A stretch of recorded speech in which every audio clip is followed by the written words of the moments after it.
In competitive sports, split-second decisions often decide the fate of the games. Overwatch is no different. Hey guys, it's Jim Basco with Leaderboard Esports, and this is What the Casters Missed, Episode 7.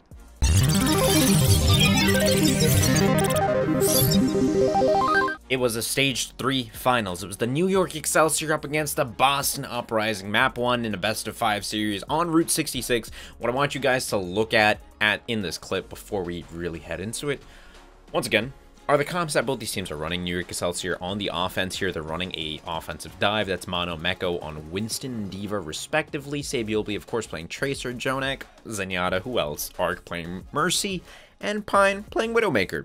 Lots of open space makes sense. Boston Uprising also running the Widowmaker, but the main difference is that they're running a Death Ball / zone control comp. Gamsu on Orisa really enables that. Striker playing Tracer, as you can see. Note on that d.va, he's a monster of a d.va. Neko and Kellex playing Zenyatta and Mercy respectively. That being said, I'm gonna let the clip play first, let you guys see what happens, and then we'll walk through it. No. Meanwhile, Mistake's taken on Arc.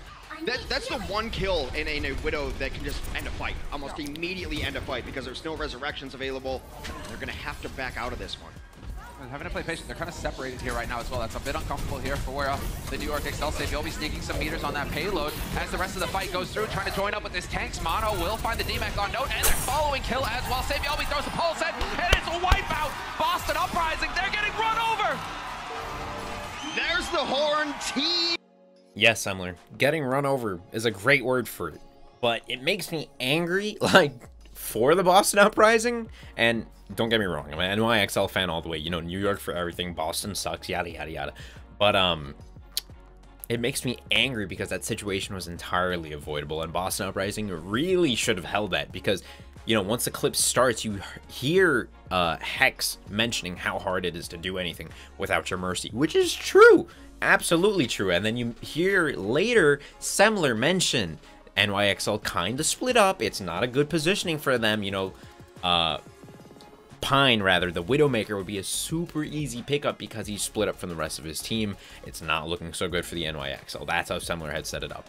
And he was right. He was right for the most part. But I'm going to walk you guys through the play and show you what exactly happened to basically catalyze the downfall of the Boston Uprising there.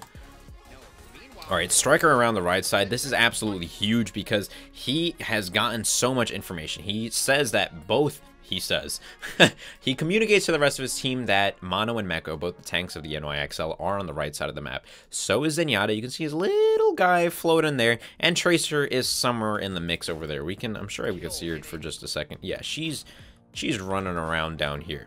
So basically, NYXL stuck on the right side of the map. Note, ideally in this situation, should run back here, group up with either Gamsu, yeah, to do lots of vertical damage down onto him, peel for the rest of his team, or go around the saloon entirely and just have a presence there. Like, there's a lot of things he could have done, and they would just maintain this wall. They would not let them get past this area.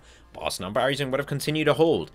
But what exactly does Note do? And don't get me wrong, this guy is not a bad player by any means. Note is probably one of the best, if not the best d.va in the league right now. And he works exceptionally well with this team, but sometimes, in the heat of a moment, these split-second decisions just get the best of you.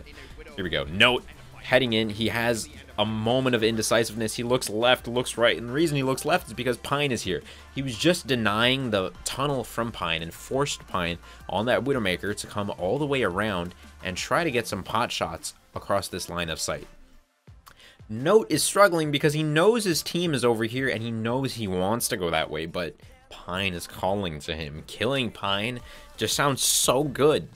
Like, getting in his face and even denying those shots is a good idea too, but you can defense matrix by being on your target, on your support. That being said, let's see what happens. Note, instead, he realizes, okay, I'm gonna go for Pine, and as soon as he does, the NYXL have no hesitation responding.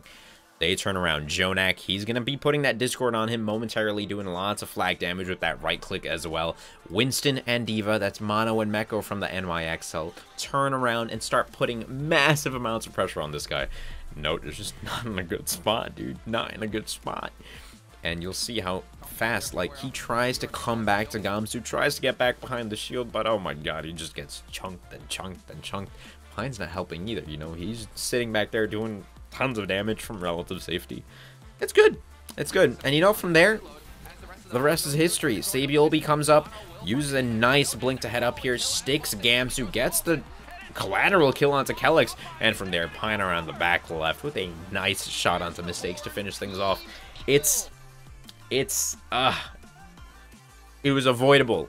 Boston Uprising could have held that point. They could have had the map, and you know, it's unfortunate that the Uprising lost 3-0 to the NYXL in the Stage 3 finals, but they were exceptional in this stage overall, going undefeated. So it can happen to the best of us. That's it for this week, guys. Subscribe if you haven't already, and hit that bell icon to become part of our notification squad today to find out when we upload. It's going to be 3 times a week, so if you love content about Overwatch, League of Legends, or esports in general, you're going to want to keep your eyes peeled. My name is Jim Basco with Leaderboard Esports, and we'll catch you guys next time.